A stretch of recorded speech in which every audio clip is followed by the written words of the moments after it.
de modernización, uno de los aspectos que vimos fue esta idea de la verticalización. Entonces veamos qué pasa con la verticalización en América del Sur. Los primeros gestos, de alguna manera, debemos mostrar muy poquito porque tienen que ver con esa primera cuestión. Acá debemos mostrar primero un par de edificios en Chile, en la ciudad de Santiago de Chile, obras del arquitecto Sergio Larraín, que toma la mayoría. Para mí, en estos proyectos, Larraín combina de alguna manera la tradición de la escuela de Chicago, de poder haber liberado la planta completamente, ¿no? Esa idea de la planta libre, de las estructuras que apenas insinúan algunos puntos dentro de la planta, y unas expresiones que están ligadas de alguna manera a los primeros fenómenos de modernización que veíamos en Alemania. Entonces, frente a esta planta libre, toma una expresión ligada tal vez a unas expresiones modernas alemanas, ¿no? Esta idea de la curva, del expresionismo alemán, de arquitectos como Mendelssohn y demás, que toman esta idea de la banda, ¿no? Que las vemos acá en las dos obras, la idea de la banda que se curva y forma la esquina, y al mismo tiempo persiste este gesto moderno de la ventana corrida, ¿no? Y de no ver ningún elemento de la estructura hacia interrumpiendo la carpintería ni nada. Esto primero piensen en el edificio así como todo arriba, ¿no? Piensen en este edificio que tenía 1, 2, 3, 4, 5 niveles, 6 con la terraza accesible, como los primeros elementos de verticalización. Este es otro edificio también de Larraín, también de la ciudad de Santiago de Chile, en donde está más como, fíjense la diversidad de expresiones que puede tener el mismo arquitecto, ¿no? O puede hacer esto, o puede hacer este edificio, mientras que está destinado a oficinas y tiene como esa idea de la planta libre, ¿no? Un edificio comercial. Este edificio que es de vivienda tiene otra expresión hacia el exterior también, ¿no? Todavía tiene unas ventanas que están más ligadas a la verticalidad, pero intenta ir liberando la fachada de elementos decorativos y demás. Aparecen estos resabios de lo naval, que era uno de los gestos que había también de la modernidad. Y después, bueno, el escalonamiento de los planos y demás. Insisto, por un edificio que es de vivienda, entonces aparecen. Pero quédense como con esta imagen, estas terrazas por acá, estos grandes espacios de balcón por allá, porque vamos a ver un edificio en Buenos Aires, casi contemporáneo. Acá tenemos 1, 2, 3, 4, 5, 6, 7, 8, 9 niveles, ¿sí? Más o menos. ¿Sí? En la ciudad de Montevideo, para el mismo tiempo, este edificio es interesante, es un edificio institucional porque es el Hospital de Clínicas de la ciudad de Montevideo, que tiene una serie de elementos que a mí me parecen interesantes. Primero que lo voy a utilizar primero en ese contexto, ¿no? Por eso les busqué fotos de época, porque esto ahora está todo construido. En ese contexto de una ciudad prácticamente plana, aparece esta enorme institución que está hablando. Para mí habla primero de la modernidad de la medicina en ese tiempo, ¿no? De cómo la medicina se considera un elemento de vanguardia. El Hospital de Clínicas era el que llevaba de algo. Entonces, como la carga simbólica para mí está primero acá. Sí, bueno, lo que se está modernizando es la medicina. Y por lo tanto, su edificio o su institución tiene que reflejar esa misma idea de moderno. Sí, pero podría ser un edificio enorme, achaparrado, desparramado en el terreno, porque el terreno no le faltaba, tiene un gran terreno, el hospital podría haberse extendido, pero no, elige la verticalidad y toma una estructura que es un gran cuerpo horizontal y aparecen unas costillas, que son estas que están por acá, ¿no? Esas costillas que ustedes ven para este lado, que son estas costillitas que aparecen hacia acá, ¿ven? ¿Cuál es el sentido por detrás de esa decisión proyectual? Algo que les mostré en el edificio que les mostré de Londres la semana pasada, la última clase. Un edificio que tenía como una doble cruz. ¿Se acuerdan? Bien. La idea es que mejorar la mayor cantidad de iluminación y ventilación en la mayor cantidad de espacios, ¿sí? Si yo tengo toda esta superficie, voy mejorando también las condiciones de iluminación y de ventilación natural de más cantidad de habitaciones o de espacios. ¿Sí? Ven que aparecen una cantidad de ventanas que seguramente tienen que ver con habitaciones dentro del hospital. Y por la otra cara aparece un volumen que no llega a estar curvado, está fragmentado, que arma la planta baja de la recepción, y este otro volumen que es la contraparte o la cara de atrás de esa cara que tiene las costillas. ¿Sí? Ya ven que adquirió otro nivel de verticalidad con respecto a lo que traíamos recién de la raíz. En Buenos Aires el proceso de verticalización comienza como lento. Y los primeros gestos tienen que ver con edificios residenciales, ¿sí? Con edificios para vivienda, y vemos que, si miramos las plantas, vemos unas plantas absolutamente particionadas, ¿no? O sea, vemos unas plantas fragmentadas en la espacialidad, pero vemos, miren el auto, esta foto es de la inauguración del edificio casi, es de la revista de arquitectura del mismo año, del año 32.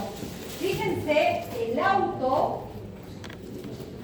que ahora parece una cosa absolutamente vieja, y fíjense entonces la modernidad del edificio que se alza en ese tiempo, ¿no? Y que está el vehículo o el automotor allí.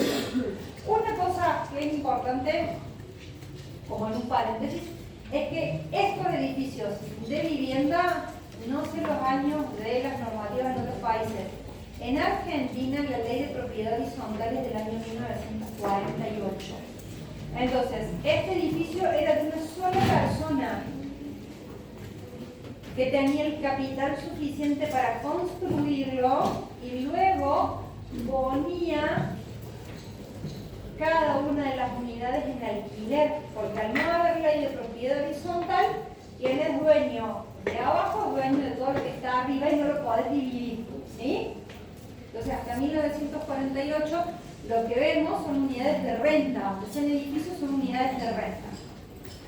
Entonces, el edificio, no le puse el palier, no, pero fíjense la amplitud de los espacios. Este es uno de los espacios que está acá, uno de los estares que está en esta cara, que tiene como este espacio del living comedor o del estar y comedor, allá atrás la enorme ventana que vincula con la calle, gestos,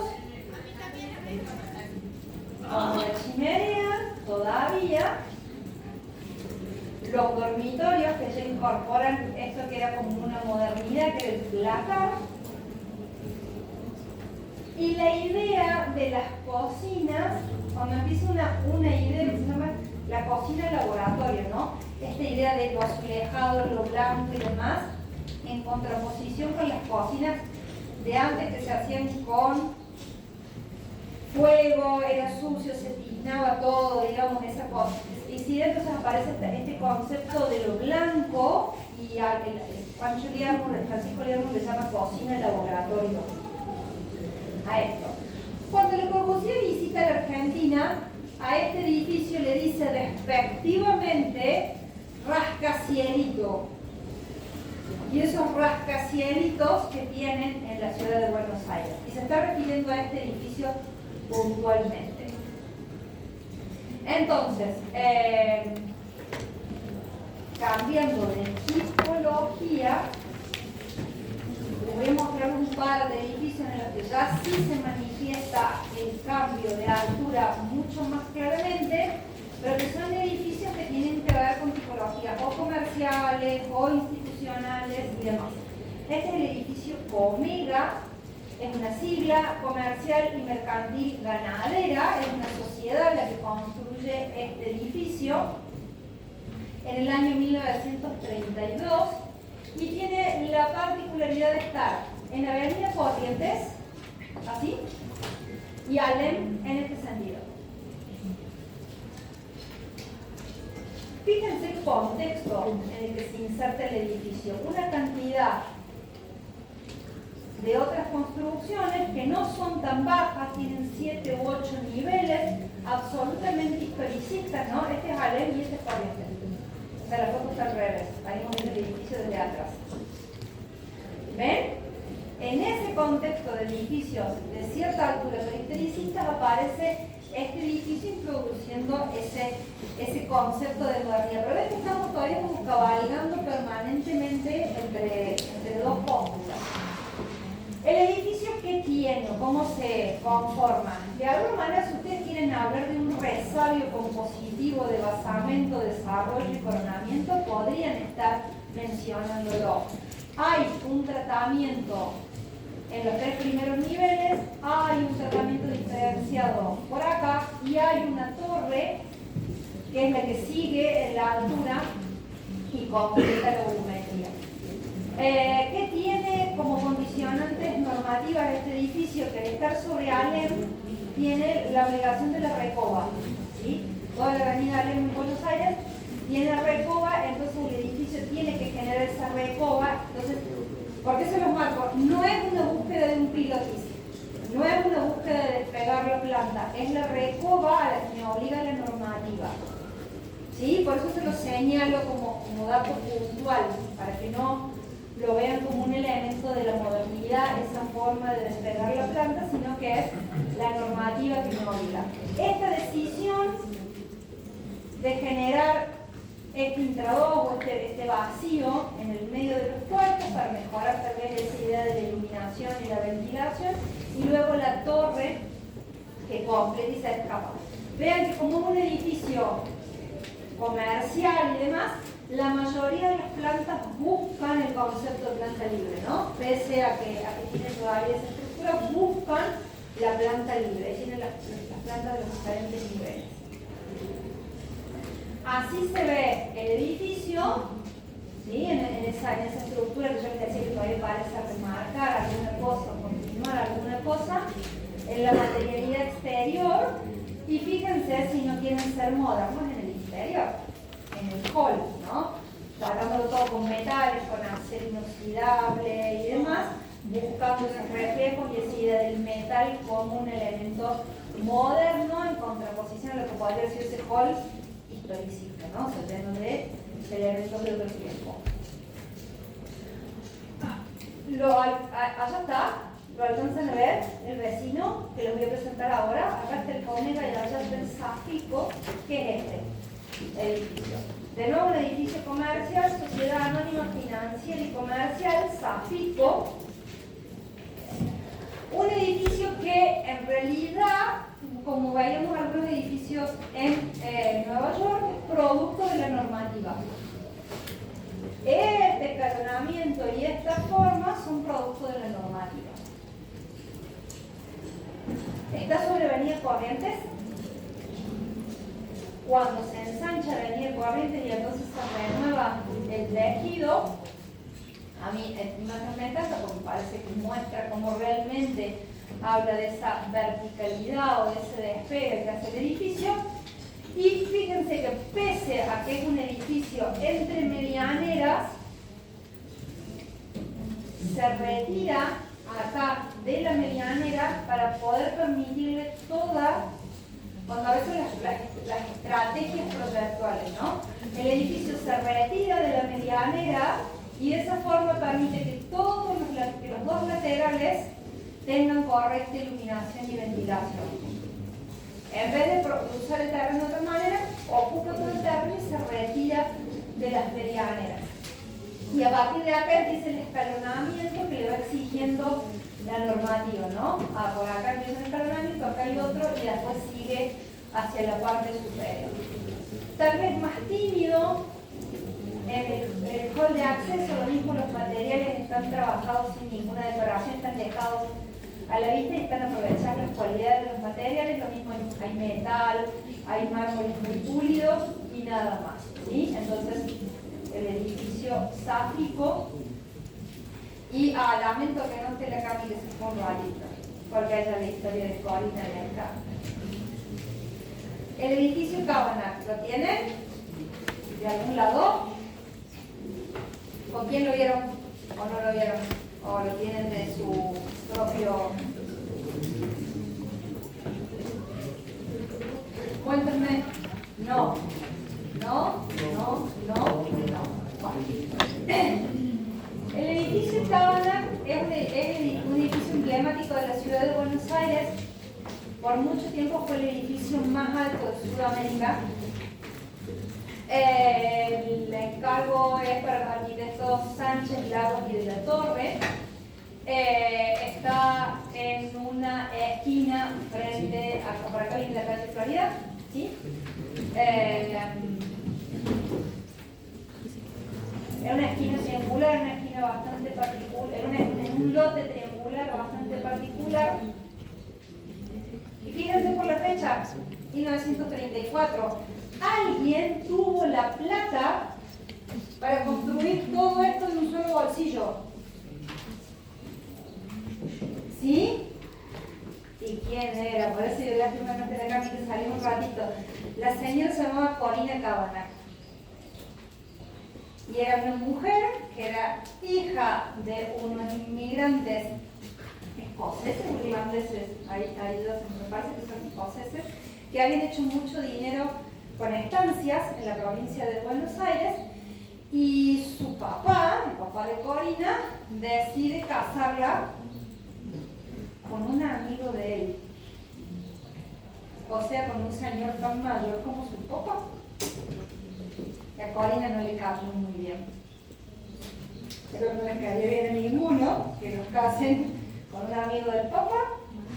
Entonces, cuando el amigo del papá, su marido, falleció, cual es lógico, ella se quedó viuda y con mucha plata. La propia de la familia, más la que había heredado del marido. Y se ve, digo, esto ya como debe haber tenido como un rechazo hacia esa vida en las estancias, en el campo y demás, que ella busca venir a la ciudad. Y entonces construye, vende muchas hectáreas para construir esto. Y en lugar de vivir de la producción ganadera, va a vivir de la renta inmobiliaria. Se reserva para sí, uno o le pide a los arquitectos que le guarden un piso completo, que le construyan un piso completo, más o menos a esta altura, para tener así como un dominio del paisaje y demás, y allí se instala ella en el edificio y el resto lo arrienda. El edificio es como decía el texto del principio, está como cabalgando entre dos momentos, porque si bien busca la verticalidad y busca una cantidad de líneas que enfatizan la horizontal, ¿no? Va articulando volumetría, va entrando, saliendo, retrayéndose, marca como, no son pilastras, porque no son tales, pero marca unas líneas verticales en las esquinas de cada volumen, marca unas líneas verticales más finas. Todo esto enfatiza la lectura o el ascenso vertical del edificio, ¿no? Materializa el triángulo completo, tiene una cantidad de unidades de circulación porque prevé la circulación para las personas que viven, la circulación de servicio que tiene que estar oculta y que no se vean las personas de servicio que entran y salen del edificio. Tiene una relación bien particular con el paisaje, con el río, porque desde algunos de los departamentos todavía se ve el río, en Buenos Aires y demás. ¿Sí? Es uno de esos edificios emblemáticos, insisto, pero tienen cosas como muy tradicionales que tienen que ver con la mano de obra. El edificio tiene una técnica mixta porque hay parte con estructura metálica, hay mucha mampostería de construcción tradicional. El revestimiento es un revestimiento tradicional tradicional de zinc y piedra de material del siglo XIX, pero el interior es absolutamente moderno. Fíjense los espacios en cada una de las unidades. Por acá hay, este es el hall, uno de los halls de acceso en la planta baja. Estas son algunas de las terrazas que se van generando en el escalonamiento. Ven que se van apareciendo terracitas. Esta es una de esas terrazas en el escalonamiento, como les decía. Y luego, en el interior, la modernidad, ¿no? Fíjense, acá aparece en este salto que tiene este estar, el cielo raso de estar, es porque por acá pasa el aire acondicionado central de todo el edificio. El edificio tenía aire acondicionado central para todas las unidades. Algunos de los otros espacios, más la cocina, con ese concepto de lo que hablábamos hace un ratito de la cocina del laboratorio. 1934 apenas habían salido las cocinas a gas en ese tiempo. ¿Sí? Bien, eso solo como para mostrarles un poco de la verticalización. El que sigue acá es como un proceso que Silvia Arango llama la vanguardia uruguaya. Hay dos profesionales acá arriba nombrados, Joseph Pierre Carré y Horacio Acosta Lara. Estos dos señores no solamente eran arquitectos, sino que fueron los formadores de toda la línea de los arquitectos que están abajo. Entonces, casi que a los dos de arriba les debemos la modernidad en Uruguay. Acosta Lara, que había ido a ser jurado del Faro de Colón, que lo vimos recién. Y allí están Juan Escaso, Mauricio Craboto, que vimos recién en su casa, Juan Vilamajo, que también vino en su casa, Carlos Urraco, que es el que leímos la frase en un primer lugar, sí, una serie de arquitectos que forman como una especie de colectivo que Silvia Arango llama la vanguardia uruguaya, como realmente un grupo de trabajo que pensaba más o menos igual. Entonces, del señor que vimos la casa hace un rato, la que tenía el escalonamiento, que yo iba llegando primero al parque, después al segundo escalón con el espejo de agua, del mismo arquitecto, una arquitectura institucional, que es la Facultad de Ingeniería en Montevideo, cerca de acá de la Facultad de Ingeniería, digamos a menos de 5 minutos caminando, están las casas que les mostré hace un rato. Entonces, ya hablé de la filiación wrightiana que tienen estos arquitectos. Vemos la construcción de esta facultad, que tiene una serie de edificios que se van articulando. Está la biblioteca, el Instituto de Máquinas, y todo lo que tiene que ver con la administración, consejo, decanato, laboratorios, y después un espacio grande que es el espacio del salto de materiales y demás. ¿Sí? Entonces hay una serie de volúmenes que son los que va a ir articulando y componiendo Julio Vilamajo para hacer este edificio de la Facultad de Ingeniería. Esos son los croquis, el anterior, y estos son los atractivos que el mismo Vilamajo realiza, y esta es la realidad del edificio hoy. Hay muchos elementos en común con su propia casa, con la creación de su propia casa, y a mí, si bien el exterior me parece sumamente interesante, me parece que lo que consigue en el interior es mucho más rico por la espacialidad, ¿no? Los volúmenes siempre podemos mirar desde distintos lugares, pero lo que consigue desde la espacialidad me parece más interesante. Esta es la circulación que vincula buena parte del edificio y que tiene este enorme espacio doble alto, es este espacio, no más que está mirado desde dos lugares diferentes. Este espacio doble alto, insisto, que tiene estas grandes placas de hormigón visto y que a través de toda ese ventanamiento y demás genera estos espacios de transición en los que es hermoso el ambiente que consigue, ¿no? Piensen que en vez de estar en los pasillos de ustedes, podrían estar en pasillos con esta calidad espacial, con estos materiales y demás. Perdón, pero es obligatorio decirlo. Algún día tendremos una facultad de arquitectura que proyectará a algunos de ustedes.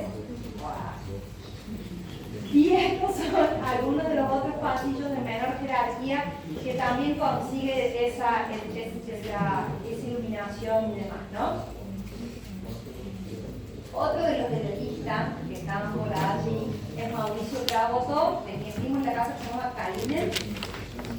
Mauricio Craboto es el encargado de realizar el proyecto para la municipalidad o para el Palacio Municipal de Montevideo. También él ligado a la forma de hacer de RAI y a la forma de proyectar de RAI, arma este edificio, proyecta este edificio donde yo les he puesto más en esta imagen, al menos más imágenes del proyecto que de la realidad. Porque después el proyecto fue una cosa y la realidad terminó en otro lado. Entonces, está frente a una enorme plaza en la avenida 20 de Julio, en Montevideo, con una placa y una torre. La placa destinada como a los espacios de más interacción con la gente y la torre destinada a las oficinas técnicas que tiene una municipalidad, ¿no? O sea, la cantidad de oficinas que tiene la municipalidad. Fíjense que hay como una serie de elementos en la torre ligados a lo que veíamos recién en el cábala, ¿no? Una cantidad de elementos que enfatizan o que tendrían a enfatizar la verticalidad de la torre, y en la placa un gesto que por ahí está más ligado al monumentalismo, pero con una cantidad de detalles que están próximos al desarrollo de detalles de la obra de Ray. El edificio, si bien estas imágenes no lo muestran, el edificio siempre fue pensado para ser ejecutado en ladrillo visto, que también es una forma de ligarse a la obra de Ray, ¿no? Que trabajaba con el ladrillo visto como expresión y algunas líneas o algunos elementos en hormigón armado y en hormigón visto. ¿Ven esta imagen? Este es el proyecto, esta foto me encanta. Este es el proyecto, hasta acá se construyó. ¿Ven hasta dónde llega la realidad? Entonces, esto quedó como aplastado. Le voy a decir la verdad, la sensación es de que le falta a la torre esa proyección que tenía en el proyecto original. Entonces queda todo como medio, así como que le falta algo. Más que uno nunca tiene una perspectiva tan frontal, perdón. Como para ver esto, la perspectiva siempre es mucho más desde acá, entonces sobre que tengo una perspectiva siempre peatonal, se ve, la torre está casi al centro del edificio, se ve de esa manera. Estas son las cosas que yo digo que presentan como una claridad en la admiración del arquitecto hacia la obra de Ray. Y fíjense, cuando uno ingresa por acá, este es el hall con el que uno se encuentra, y de nuevo Craboto mostrando lo mismo que él mostró en su casa, ¿no? La losa casetonada con los casetones a la vista, e incluso sin ningún problema para mostrar las juntas de elevación del edificio. No tiene la necesidad de esconder nada, ¿no? Donde se va encontrando la estructura, lo manifiesta, lo deja claro y lo hace un elemento de diseño. Porque cuando llega ahí, trabaja con las columnas de otra manera, genera el encuentro casi con un vacío y evidencia o saca provecho de la condición estructural como un elemento proyectual, ¿sí? Esas son las cosas que hacen de estos arquitectos empiecen a ser modernos. Haber dejado todo lo que era publicado, esto, para evidenciar la materialidad y la realidad de ese espacio. Algo ligado al muralismo que ya también mencionamos antes. Sí, le vamos a ir peor. Sí, claro. Este también es un subtítulo de Silvia Arango que llama al colectivo de arquitectos brasileros de esta manera, ¿no? Brasil y su influjo, porque realmente los arquitectos brasileros mostraron o manifestaron particularidades que tenían que ver con ese tubí o no tubí. De Andrade es brasilero, entonces en ellos aún más se nota esa búsqueda de ser moderno sin dejar de ser brasileño. En la lista hay dos líneas a propósito. Lucio Costa, Alfonso Reiby, los hermanos, se les conoce así chicos, los hermanos Roberto, porque acá están los nombres de los dos, Marcelo y Milton Roberto pasaron a la posteridad como los hermanos Roberto y Oscar Niemeyer, ¿sí? La línea de arriba son todos arquitectos. La línea de abajo, Roberto Burle Marx era un paisajista y Cándido Portinari era un artista plástico. Pero todos ellos trabajaron juntos y Burle Marx le aportó cosas a los proyectos de los arquitectos y Cándido Portinari trabajó en un muralismo ligado a la cerámica y demás en las obras que le dieron el sello brasilero que las hace inconfundibles.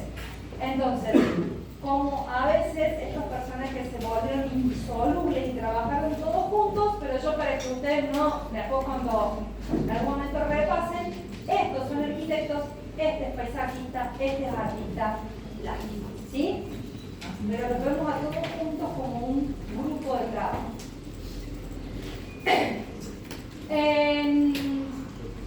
Es como que hubiéramos avanzado a medidas de un casillero entre la definición de los gestos pioneros y esto, ¿no? Apenas un casillero lo volvemos a encontrar a Gregorio Barchachif o Gregorio Barchachif, el que había hecho la casa modernista en San Pablo, trabajando ahora con Lucio Costa en Río de Janeiro para definir una tipología que ya hemos visto sucesivamente como un desarrollo de los arquitectos modernos, que es la definición de apartamentos para las clases trabajadoras o para los grupos de gente trabajadora. Entonces son unos apartamentos relativamente económicos que ellos planifican en un terreno que es longitudinal pero que al mismo tiempo tiene una pequeña curva o una ligera curva.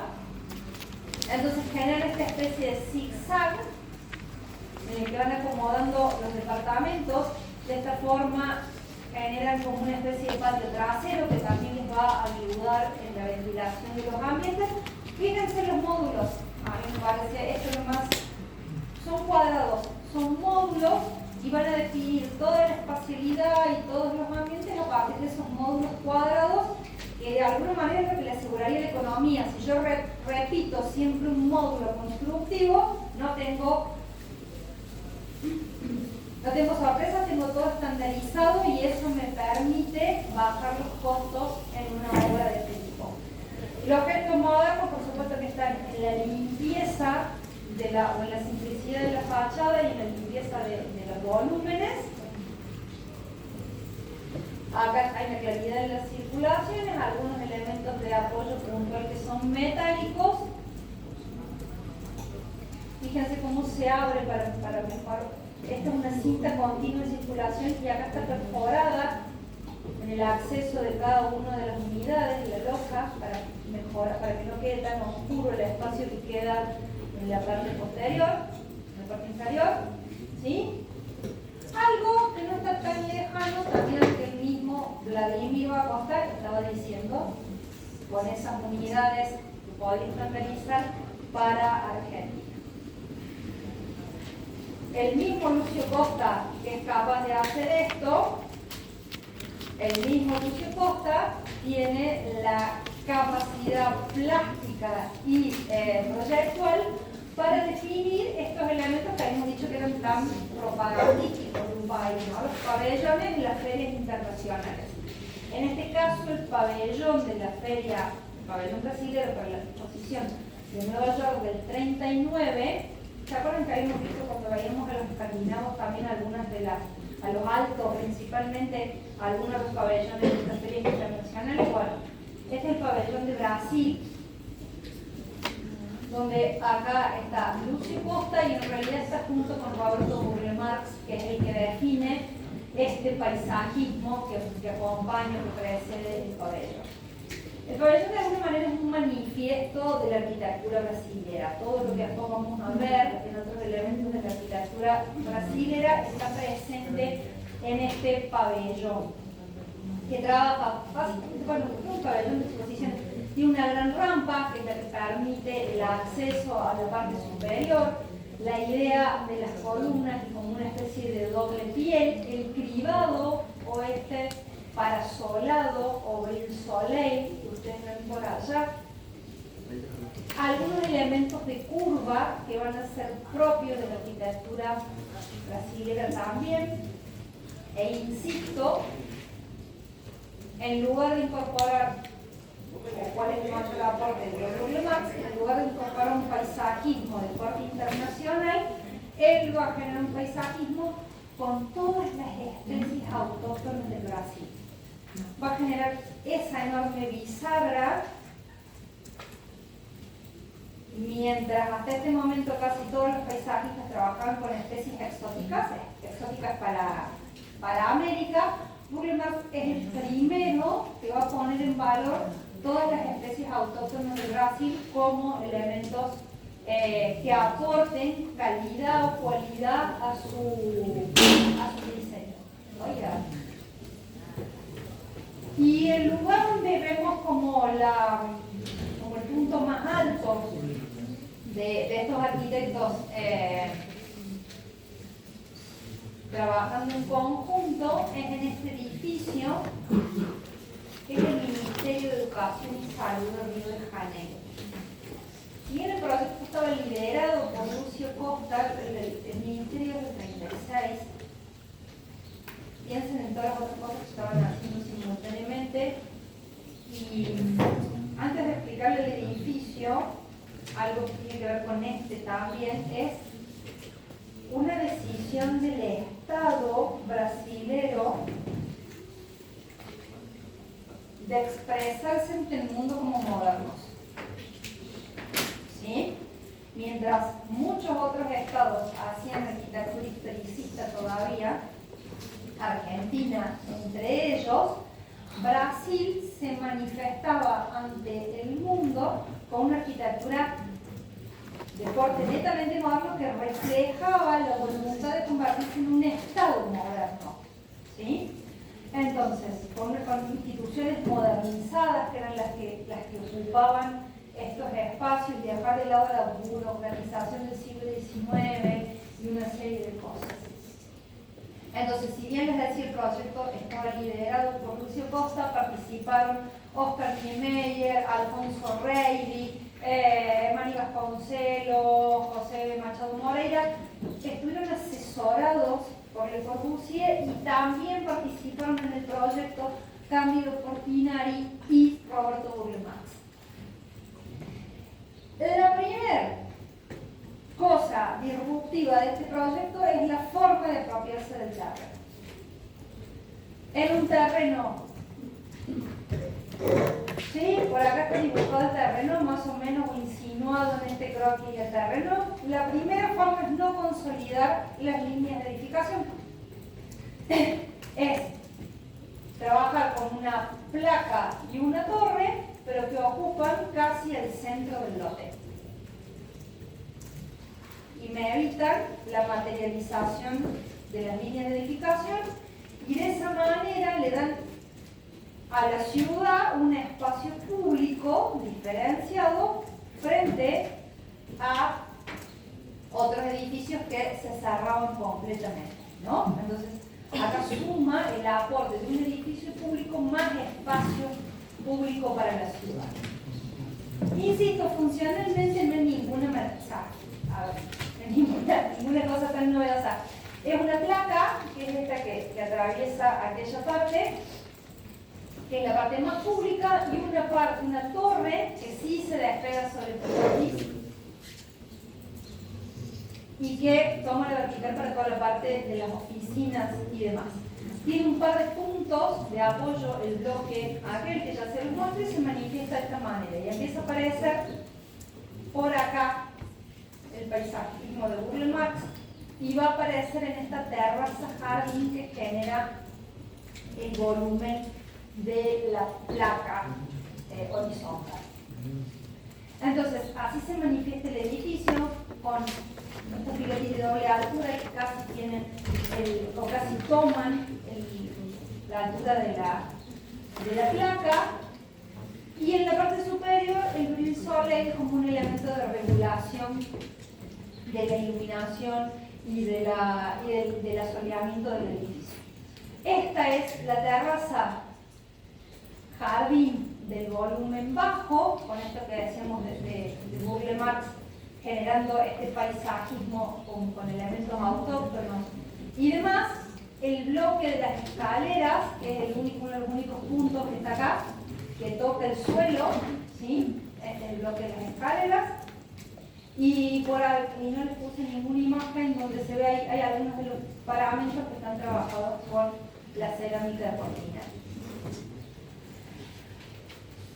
¿Qué hago, Ana? Y queda un chilo de unas cuantas. Vamos a ver qué. Bueno, ¿qué es lo que hay en el último paquetito de cosas?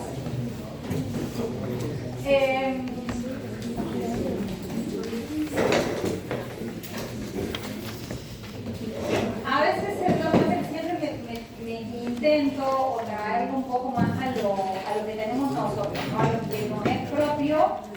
Y como América Latina es muy grande y por ahí se nos hace esto que estaba diciendo yo, muy ajeno el contexto, porque no sé, el contexto de Colombia en los 30, la verdad es que yo lo manejo, ¿no? O sea, hay cosas que uno las tiene muy claras y por eso tener la referencia de lo local, por eso si uno mira a lo local, a lo que se hace más o menos por acá y que todos podemos de alguna manera u otra ir a visitarlo o ir a conocerlo, ¿sí? Nos acerca a ese proceso y nos acerca a otra familiaridad con las obras. Entonces, por eso, este último paquetito o esta última cosa intentará mirar lo local. Entonces, si bien les mostré como las obras paradigmáticas o icónicas de la verticalización, sí les voy a mostrar un par de cosas más, o obras o arquitectos que me interesan que vayan registrando particularmente.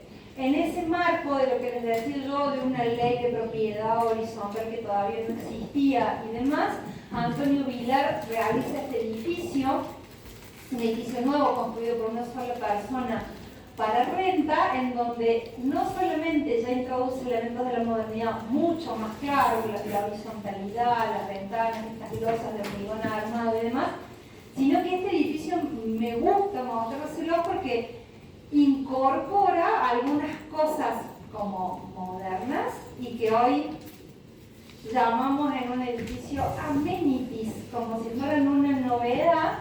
Y este edificio contaba, por ejemplo, en la terraza, o en la parte superior del edificio, para uso de todos los que allí vivían, con un gimnasio y una pileta de natación. ¿No? Y parece que estas cosas aparecieran, o hubieran aparecido en los últimos 10 años como una novedad, cuando ya esta consideración que veníamos viendo desde las obras al doctor Lovel, de las semanas anteriores y demás, el tema de la preocupación por la salud, la preocupación por la actividad física y demás, ya estaban circulando como parte del ideario de un hombre moderno, ¿no? Que se ocupaba también del cuidado de la salud, y entonces en esa tónica o en esos términos aparece en la parte superior de este edificio esta particularidad que es el gimnasio y la pileta de natación en la parte alta. Algunos de los ambientes de los departamentos que hablan de esta integración espacial. Fíjense que hay muchas menos fracturas espaciales en las plantas, se busca la integración al menos de los espacios sociales, de los comedores con los gestales y demás, y ya deja, si bien la ruptura de la caja en un departamento es bastante difícil, se busca la integración espacial o las amplitudes o las espacialidades más generosas en los halls de acceso, en los lobbies y demás. Este edificio es sumamente importante y sumamente particular en la historia de la arquitectura moderna en Argentina. Es una obra que hace un catalán que se llama Antonio Bonet, que se instaló en la Argentina y que había sido discípulo de Le Corbusier, y dos arquitectos que son López Chas y Vera Barros. Ellos juntos, ¿se acuerdan de Ferrari Argoy? Los que habían hecho el plan de Buenos Aires, Ferrari Argoy y Kurchan. Bueno, ellos van a formar un colectivo que se va a llamar Grupo Austral. Entonces, ellos juntos forman ese colectivo, van a hacer obras, van a tener un manifiesto, el manifiesto de Austral y demás, pero esta obra en particular, no siempre trabajan juntos, se van asociando y desasociando en distintas obras. Esta obra, hay 3 de los miembros de Austral trabajando aquí, todavía no hay ley de propiedad horizontal, pero miren lo que es el edificio. Lo novedoso de la tipología son ateliers para artistas. ¿Sí? Son departamentos para ser arrendados a artistas.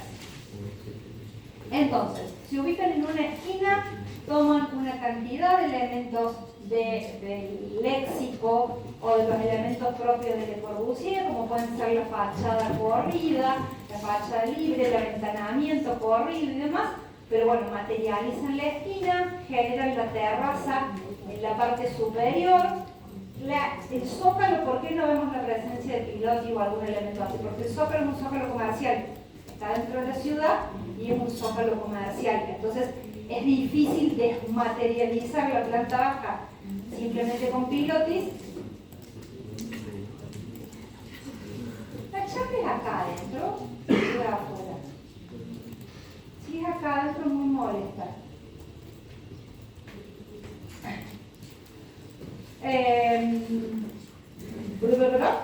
Entonces, les decía que el zócalo, como un zócalo comercial, es difícil desmaterializarlo desde el punto de vista de los pilotis, pero aparecen unos elementos de unas losas que son los que van marcando esa horizontalidad.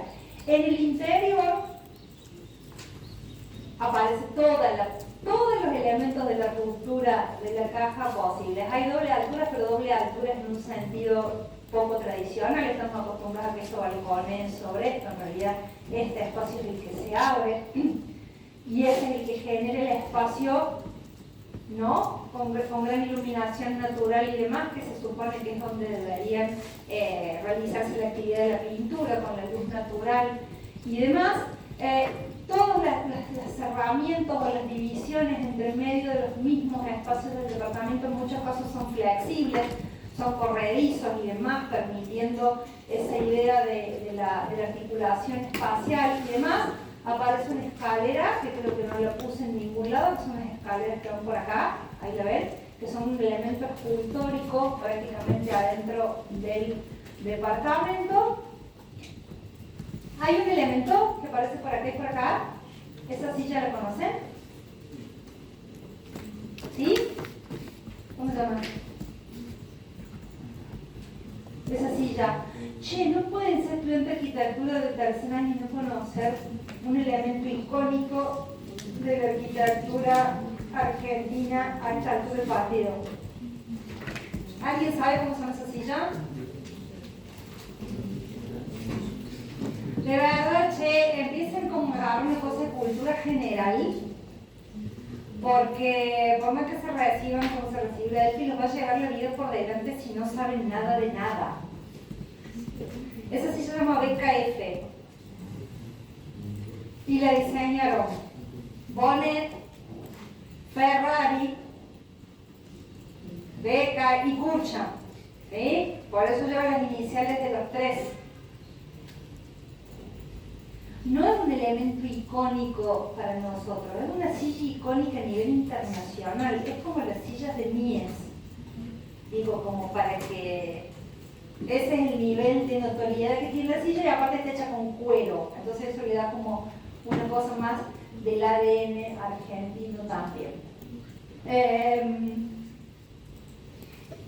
Aparece un elemento disruptivo, que es el que se ve allá atrás también, ¿no? En el último nivel aparece un elemento de abovedado y que en realidad no corresponde para nada a la tradición argentina. Esa es una bóveda catalana. Ese perfil es el perfil de una bóveda catalana y corresponde a la tradición constructiva de Bonnet, que en español era catalán y se había instalado en la Argentina. Entonces, dentro de esta cantidad de elementos modernos e internacionales aparece un elemento de una tradición que ni siquiera nos es propia a los argentinos. Entonces, claro, que en Buenos Aires es una bóveda catalana. Del resto de los miembros de Austral, de Jorge Ferrer Ardoy y Juan Kurchan, este edificio que se llama Los Eucaliptus y que también marca una especie de bisagra en cuanto a edificios también todavía de renta en Argentina. El edificio toma como postura, como planteo, de nuevo la novedad de alguna manera. El frente está acá, el frente del lote es esta línea que va como en diagonal. El edificio se recuesta en contra de la medianera posterior. ¿Por qué se llama los eucaliptos y por qué toman esa decisión Ferrer, Ardoy y Kurchan? Porque acá adelante hay una serie de árboles de eucaliptus que ellos deciden dejar. Y por eso se tiran al fondo del lote. Y en ese gesto proyectual de dejar los árboles y pegarse a la medianera posterior, aprovechan la parte delantera del lote para incluir de nuevo una serie de servicios o de amenities, como les quieran llamar, para los que vivían allí. ¿Qué instalan en un primer momento? ¿Qué se instala? ¿Cuál es el proyecto original? Un restaurante. Acá adelante. Y que podía ser de acceso público, pero que principalmente estaba pensado como un servicio para quienes vivían en el edificio. El edificio, si bien se recuesta contra la cara posterior del lote, después les explico la planta baja, no se pega a la medianera y genera acá atrás un retiro en el que instala todos los núcleos húmedos y genera una especie de balcón compartido al que podían salir desde los lavaderos y desde la parte posterior de cada uno de los departamentos, ¿sí? Y al mismo tiempo posibilita la ventilación de todos los locales sanitarios. Entonces, gana iluminación y ventilación en toda la cara delantera hacia el mismo lote y se retira y genera como una circulación y un balcón compartido en todo lo que tiene que ver con las instalaciones sanitarias de los departamentos. En la planta baja sí es una planta libre que está por allá solamente y que incorpora algunas otras cosas, como que hay una guardería para quienes se iban a trabajar adentro del edificio y pudieran dejar los niños adentro de la guardería y una serie de cosas que, como estaba diciendo a mí, tienen que ver con pensar como la vida moderna, ¿no? Como que ya esto no sea un problema, sino que está solucionado adentro del mismo edificio o adentro de la misma unidad.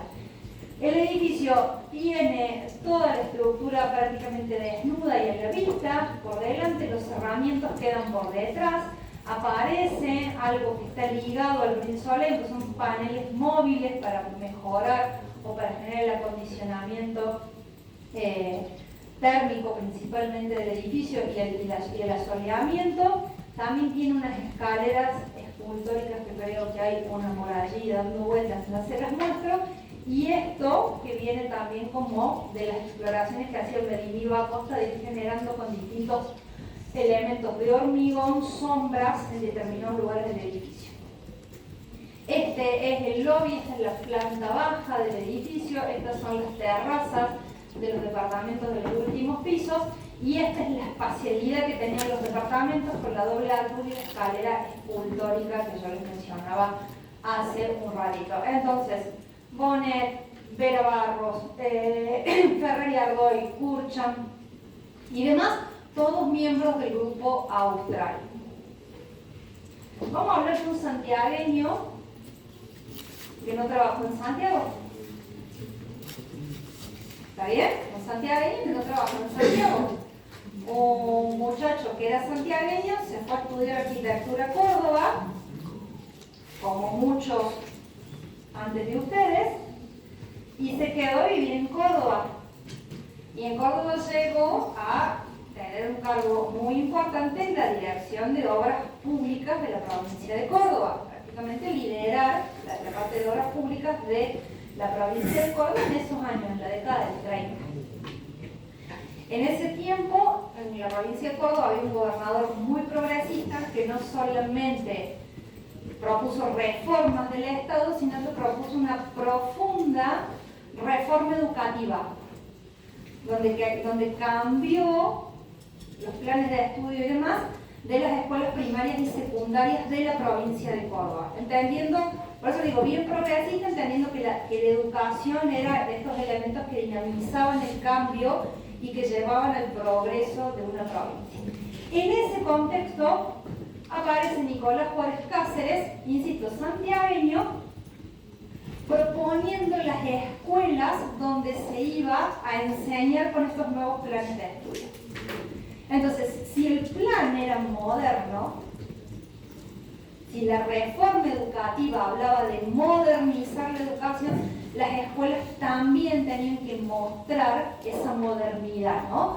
Ya no cabía de alguna manera enseñar algo muy moderno en unos espacios del siglo XIX, en unas escuelas viejas. No quiere decir que no se lo haya hecho, pero digamos, también tenía que ver con mostrar el progreso de la provincia de Córdoba. E insisto, lo mostró un santiagueño. Estas son algunas de las escuelas. En la bibliografía se las conocen como o las escuelas de Sabatini o las del gobernador o las escuelas de Juárez Cáceres directamente. Entonces, si ustedes buscan en internet las escuelas de Juárez Cáceres, van a encontrar esto principalmente.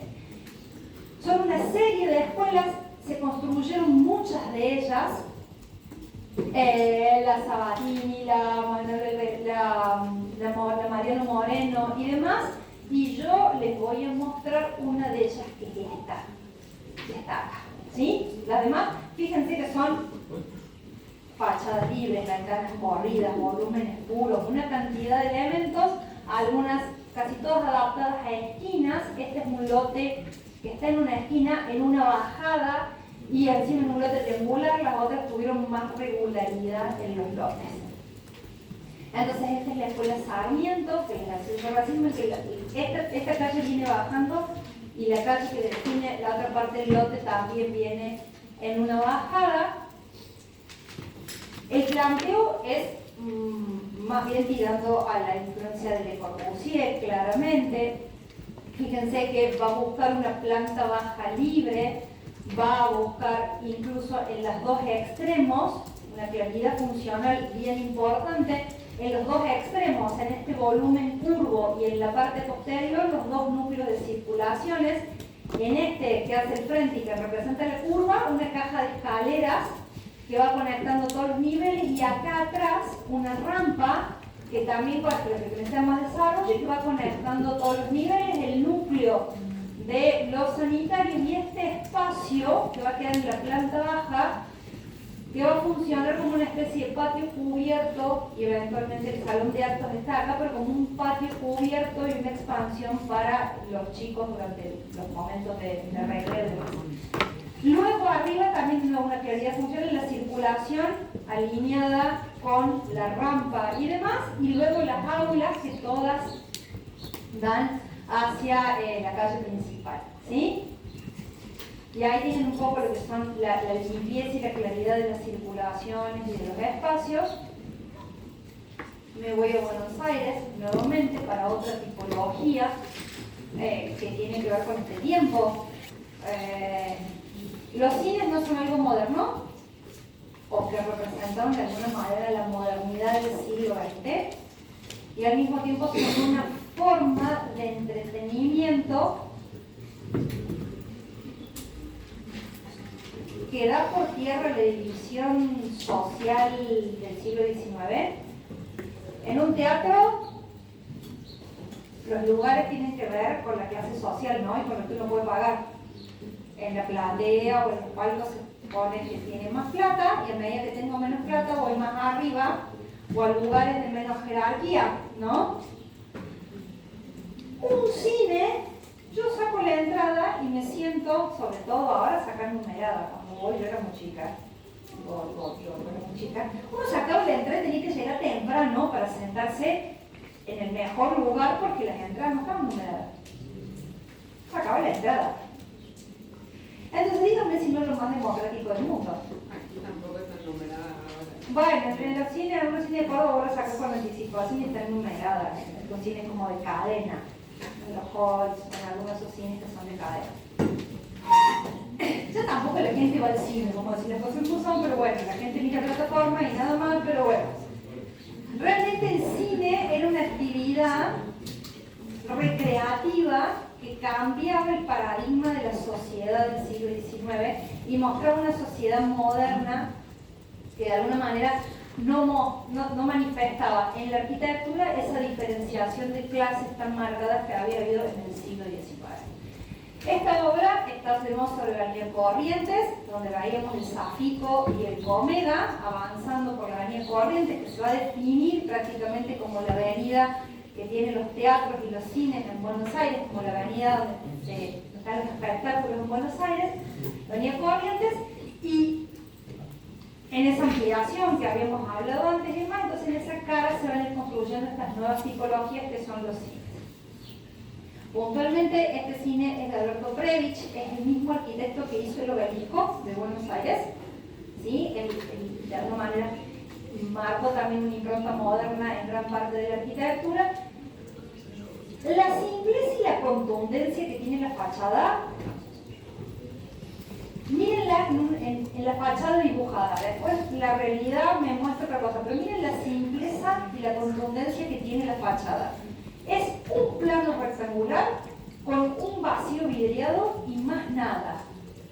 ¿No? Uno dice, pero ¿cómo te quedaste re corto en el proyecto, no? Cuando uno hace una cosa así de simple.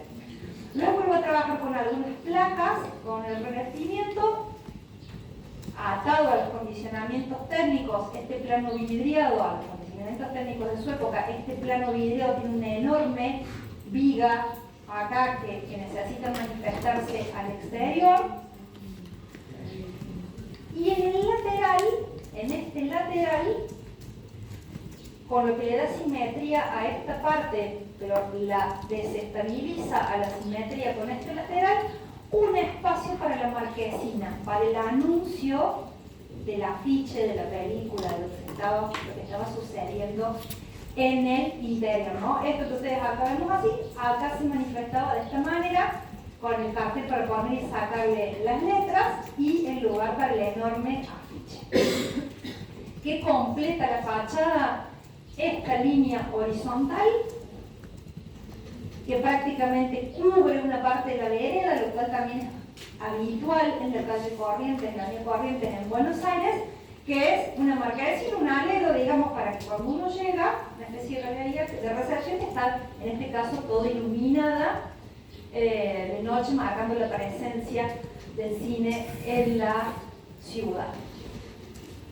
¿Cómo organizó el partido para que esto sea realmente moderno? Lo dio vuelta. La caja técnica y el escenario están en el fondo del lote, el hall, esto está acá, tiene un subsuelo técnico, yo entro por acá, tengo el hall y las bandejas de la platea y demás están como de espaldas, yo creo como espectador quedo de espaldas a la calle, mirando hacia el interior. Y bajo la estructura más rígida que tiene, armo el hall. Ahí hay algunas imágenes del exterior, esto es lo que pasa cuando ingreso en ese vacío que se generaba acá, las escaleras que me llevan a los diferentes niveles, el plano vidriado que veía hace un rato y esto es lo que yo les decía recién, la viga que necesitaba manifestarse hacia el exterior y desde acá me dirijo a los distintos ámbitos, a las distintas bandejas que tiene la sala. No le puse el nombre, a ver si los muchachos me ayudan con esta obra. Pero vale, Fernando. ¿Qué? ¿Qué es? Ah, sí, la bombonera. ¿Ah? No le falta nada en el proyecto original. No sé si ustedes me quieren vender el edificio tal cual está ahora, yo se lo voy a mostrar tal cual se proyectó y se construyó. ¿Sí? en el año 1940 por dos arquitectos que se llaman Delpini y Sulzik. Más allá del desafío funcional, porque el chiste acá era lo funcional, ¿no? El terreno que tenían era chico y había que meter la cancha y las tribunas en el mismo lote. Y por eso, en un terreno tan chico, se busca tanta verticalidad para poder darle la respuesta a la necesidad, ¿no? Eso hará que después se termine llamando la bombonera, ¿no? ¿Qué? ¿Qué? Es la de Boca. Es la de Boca, es la bombonera. ¿Este es real? Sí, le estoy mostrando la bombonera, señorita. Que póngase feliz, ¿qué quiere que le diga? Ella dijo que cuando se reciba quiere el cartelito de arquitecta con el coso de Boca. A ver, ella dijo eso ayer. Que lo único que quiere es que le tiren coso amarillo y azul y que el cartelito tenga así atravesada la bandita dorada. ¿Sí era? No, me acuerdo de lo que tengo que hacer dentro de un año más o menos. Bien, entonces, ¿cuál es la... ¿por qué se te puede esto acá? Porque lo que me interesa contar desde acá y en un par de obras hacia adelante es una condición de un material que es el hormigón armado, que ya lo veníamos refiriendo desde las obras que veíamos en Europa, que veíamos en Estados Unidos, pero del cual yo no abrí esta última parte. El hormigón armado se inventó básicamente entre Francia y Alemania, fueron los primeros que empezaron a experimentar y a definir las características del hormigón armado, y cuando ellos las definieron, las patentaron.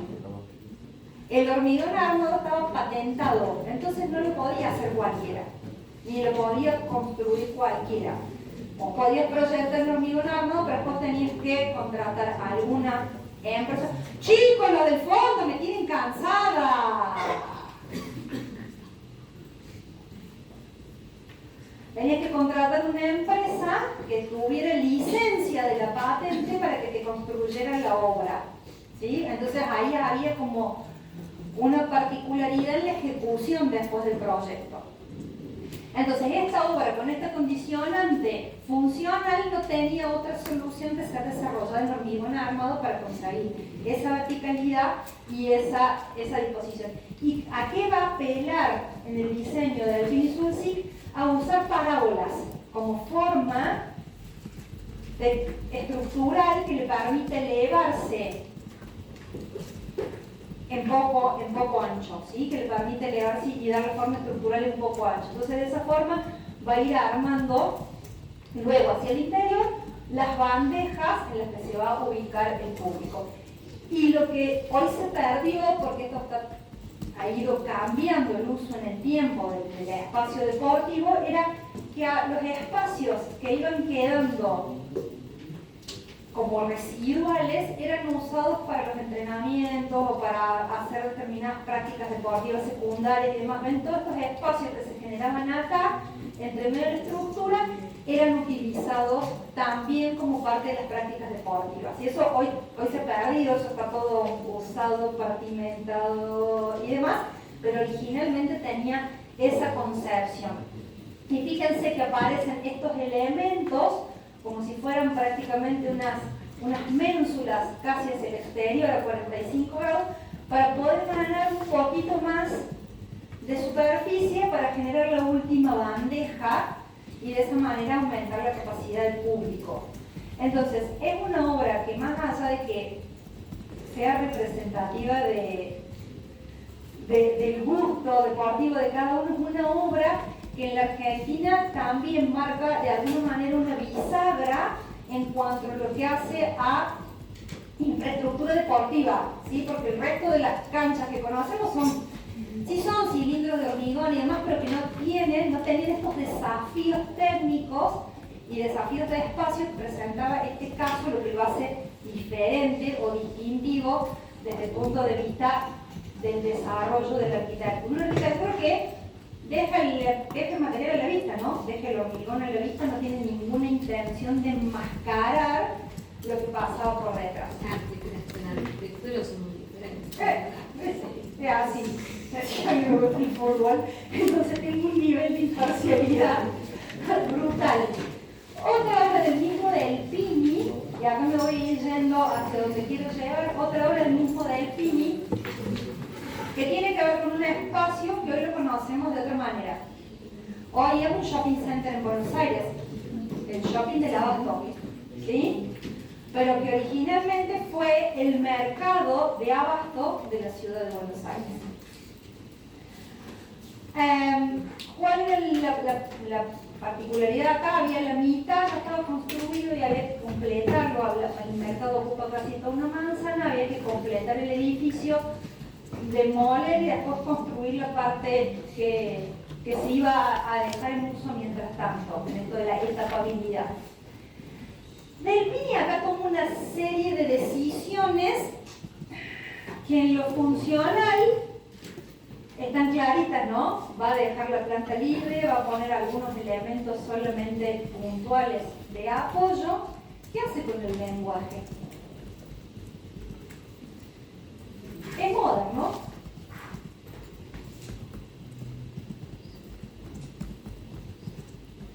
¿Dale? No es moderno.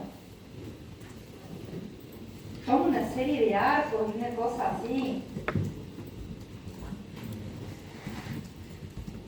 Que mire para atrás. ¿Dónde está lo moderno? Es todo hormigón armado, hasta los elementos de la carpintería y la partición de los vidrios son de hormigón armado. Lo moderno es la materialidad. Y lo moderno en la materialidad, si bien la espacialidad, no es una terma romana. Miren, ¿no es una terma romana adentro? Sí. Vuelvo lo mismo, ¿dónde está lo moderno? En la materialidad. ¿Sí? En la espacialidad y en las posibilidades espaciales, ¿no? Que le dio esto al poder construir estos elementos de hormigón armado, generar grandes luces, pocos apoyos, plantas libres. Y en el medio de la terma romana y la escalera mecánica. ¿No? Los pequeños gestos modernos y toda la estructura de hormigón armado y la cantidad de encofrados que fueron necesarios para hacer ese hormigón armado. Insisto, por empresas que tenían la licencia y que solamente ellas podían construir estas obras. ¿Fíjate?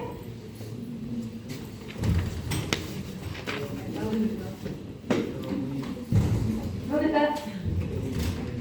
¿Ah?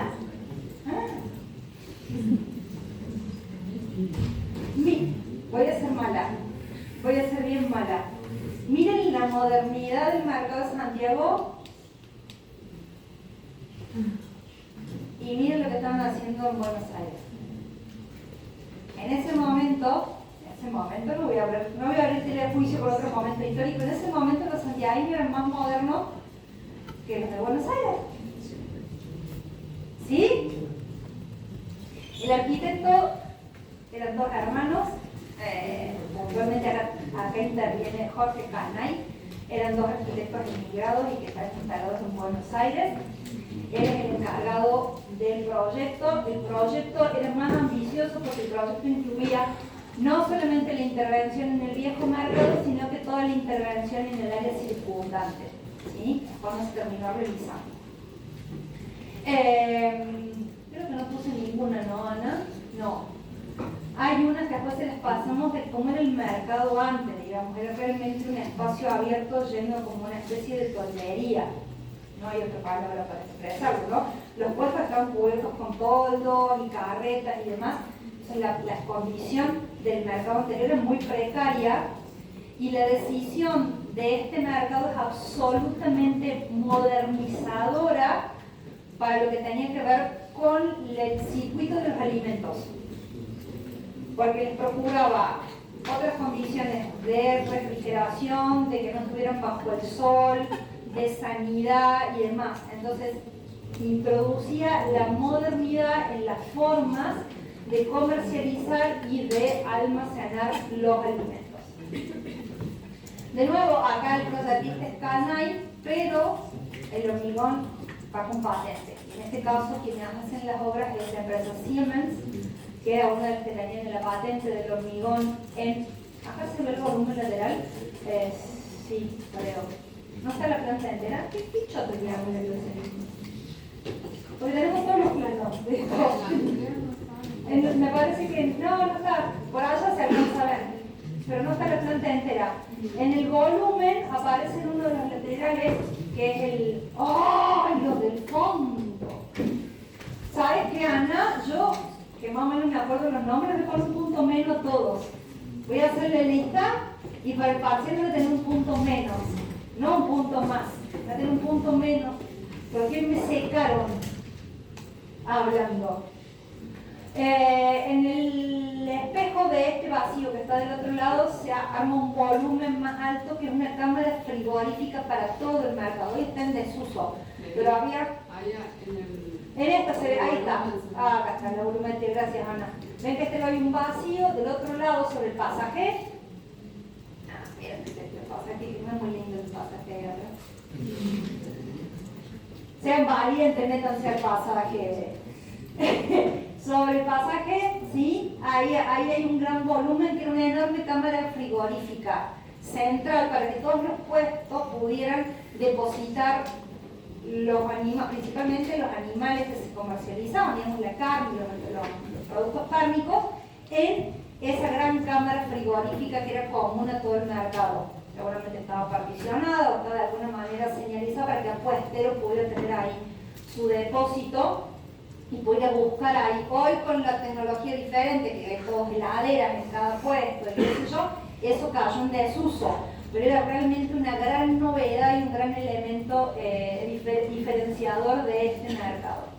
Y en el zócalo arma esto que un día me explicaron que en realidad no es una parábola, es simplemente una bóveda puntada a nivel estructural. Yo creía que era una parábola y es una bóveda puntada técnicamente, no se desarrolla estructuralmente como una parábola. La enorme obra del encofrado del hormigón, algunas cosas que hoy son difíciles de percibir porque algunos dañinos pintaron todo esto con pintura del lado de afuera para que esta luz no entre, ¿no? Entonces hoy se lo percibe como un espacio más oscuro y demás, porque todos estos ladrillos de vidrio que también hablaban de una modernidad en los materiales están pintados de uno de los lados, del lado exterior. Y la idea de esas bandejas, que son las que se van generando como balconeos en el espacio, estas formas, perdón, del aventanamiento también como industrial sobre la bóveda, que da esa iluminación cenital en todo el espacio, ¿sí? Siéntanse orgullosos porque su mercado está en los libros de historia de la arquitectura del siglo XX en Argentina. Y así como para que vean que nosotros tampoco nos quedamos tan atrás, es una obrita mucho más chica de escala, pero como esa modernización de las formas de comercialización y de las políticas de sanidad que tenían los alimentos en ese tiempo. En Córdoba hay uno que es mucho más chico, pero que tiene el mismo principio estructural de la bóveda de hormigón armado, de hecho por Ubaldo Emiliani, un italiano instalado en Córdoba, que tiene los mismos principios, ¿no? No entro en detalle, pero para que vean cómo hay una tónica o una sintonía en el tipo de respuestas que se buscaban para esta tipología, ¿sí? Entonces hay como una miradita a lo que pasaba de alguna manera, bien específicamente en la Argentina y en los lugares. Por eso quise traer las obras de un santiagueño en Córdoba, como Juárez Cáceres, y esta obra del mercado que es de ustedes y es una de las obras más destacadas de la arquitectura de abastecimiento en la Argentina, ¿sí? Entonces, nada, eso, Ana, no sé, ¿les quedan preguntas o algo?